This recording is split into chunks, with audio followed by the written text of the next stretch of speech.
One పుంగోల్. ఈ one పుంగోల్‌లో ఒక beautiful library ఉంటుంది. This is the starting point of library అనమాట. ఇట్స్ కిడ్ ఫ్రెండ్లీ లైబ్రరీ అని చెప్పొచ్చు. టోటల్‌గా 5 స్టేర్స్ ఉంటాయి.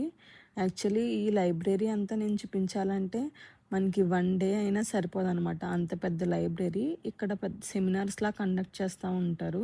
సింగపూర్ గురించి ఇలా స్క్రీన్‌లో చెప్తా ఉంటారనమాట. నేషనల్ డే ఎప్పుడొచ్చింది, ఏంటి అన్నది. ఫైనలీ ఇప్పుడు మనం పుంగోల్ లైబ్రరీలోకి ఎంటర్ అవుతున్నాము. నాతో జాయిన్ అయ్యి ఈ లైబ్రరీని అంతా ఎక్స్ప్లోర్ చేయండి అందరూ. స్టార్టింగ్ పాయింట్లో ఇలా సెక్యూరిటీ చెక్లా ఉంటుంది. జస్ట్ డైరెక్ట్గా వెళ్ళిపోవచ్చు.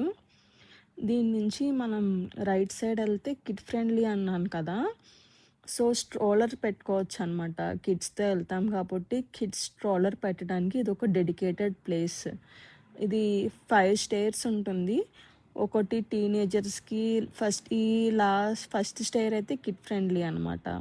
ఇది ఆపరేటింగ్ అవర్స్ మార్నింగ్ 10 AM నుంచి నైట్ 9 PM వరకు ఉంటుంది. ఇప్పుడు మీరు చూసేది అంతా కిడ్స్ ఫ్రెండ్లీ అనమాట. ఇక్కడ బుక్స్ అన్నీ ఆల్ఫాబెటికల్ ఆర్డర్లో ఉంటాయి. సో మీరు కన్ఫ్యూజ్ అవ్వక్కర్లేదు.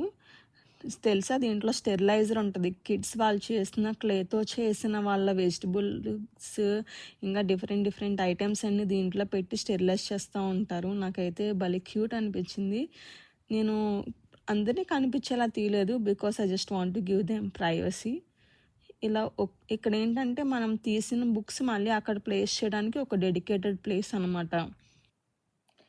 ఇలా ఒక్కో స్టేర్ కేస్లో ఒక్కో దాని గురించి చెప్తారు. ఈ స్టేర్లో లాంగ్వేజెస్కి సంబంధించిన బుక్స్, మలాయికి ఇంకా తమిళ్ లాంగ్వేజ్కి సంబంధించిన బుక్స్, డిఫరెంట్ స్టోరీస్, ప్రతిదీ కూడా ఆల్ఫాబెటికల్ ఆర్డర్లో ఉంటుంది. ఇంకా ఇదైతే మనం తీసుకున్న బుక్స్ రిటర్న్ ఇవ్వడానికి ఒక డెసిగ్నేటెడ్ ప్లేస్ అనమాట. మనం బుక్స్ రిటర్న్ చేయాలంటే ఇక్కడ రిటర్న్ చేయాలి. ఇలా స్టేర్స్ ఉంటాయి కదా, 4 స్టేర్స్కి సంబంధించిన ఒక కీ పాయింట్ లాగే ఇక్కడ ఇలా ప్లేస్ చేశారు డిస్ప్లే. ఇదేంటంటే స్క్రీన్ అనమాట. ఈ స్క్రీన్లో మనం ఈజీగా ఏ బుక్స్ కావాలన్నా అలా సెర్చ్ చేసుకోవచ్చు. నేషనల్ టు ఇంటర్నేషనల్ అన్ని దేశాల గురించి అన్ని కంట్రీస్కి సంబంధించిన బుక్స్ దొరుకుతాయి. ఇలా adult zone, early literacy zone, teens zone, ఇంకా ప్రోగ్రామ్ రూమ్, అలా అన్నీ ఉంటాయి. ఆ ప్రోగ్రామ్ రూమ్స్లో ఈవెంట్స్ అవి కండక్ట్ చేస్తూ ఉంటారు. ఇలా ఎవరికి నచ్చిన బుక్స్ వాళ్ళు తీసుకుని ఇలా ఫుడ్ ఏరియా ఉంటుంది అనమాట, కేఫ్టీరియా లాగా, అక్కడ ఎంజాయ్ చేయొచ్చు. స్పార్క్ ల్యాబ్ ఏంటంటే it's the place for inventory అనమాట. మనం కిడ్స్ని బ్రెయిన్ డెవలప్ చేయడానికి వాళ్ళు ఏం ఇన్వెంట్ చేయాలనుకుంటున్నారో వాళ్ళ థాట్స్ని అక్కడ ప్లేస్ చేయొచ్చు. ఇది dedicated place for work shops అనమాట. ఇంకా ఇక్కడ ఒక స్టేర్లో అయితే అడల్ట్స్ జోన్ అని, కుకింగ్కి సంబంధించిన బుక్స్, ట్రావెల్కి సంబంధించిన బుక్స్, వాట్ నాట్. అసలు మనం రోజంతా ఇందులో ఉన్న ఈ బుక్స్ చదవలేము. కామిక్స్ గురించి, డిఫరెంట్ జానర్స్ గురించి ఈ లైబ్రరీలో ఫుల్గా ఉంటాయి. ఇంకా సైన్స్ అండ్ టెక్నాలజీకి సంబంధించిన బుక్స్ కూడా ఉంటాయి. లాంగ్వేజెస్ నేర్చుకోవాలంటే ఇలా హ్యాపీగా వచ్చి కూర్చుని చదువుకోవచ్చు అనమాట.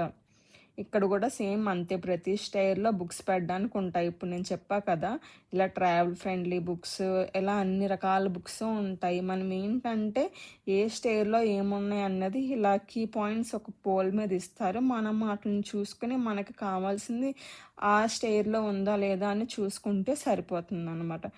ఇక్కడ ఏంటంటే ఏమన్నా లాంచెస్, ఈవెంట్స్ ఏమన్నా జరుగుతూ ఉంటాయి కదా, వాటికి సంబంధించింది ఒక స్పెషల్ ప్లేస్లో పెట్టారు. నెక్స్ట్ ఏంటంటే స్టోరీ టెల్లర్ రూమ్ అనమాట. అక్కడ లైవ్గా స్టోరీస్ ప్లే అవుతూ ఉంటాయి. ఆ వాల్ మీద మనం క్లిక్ చేస్తే మనకి నచ్చిన స్టోరీ ప్లే అవుతూ ఉంటుంది. కిడ్స్ హ్యాపీగా ఎంజాయ్ చేస్తూ ఉంటారు.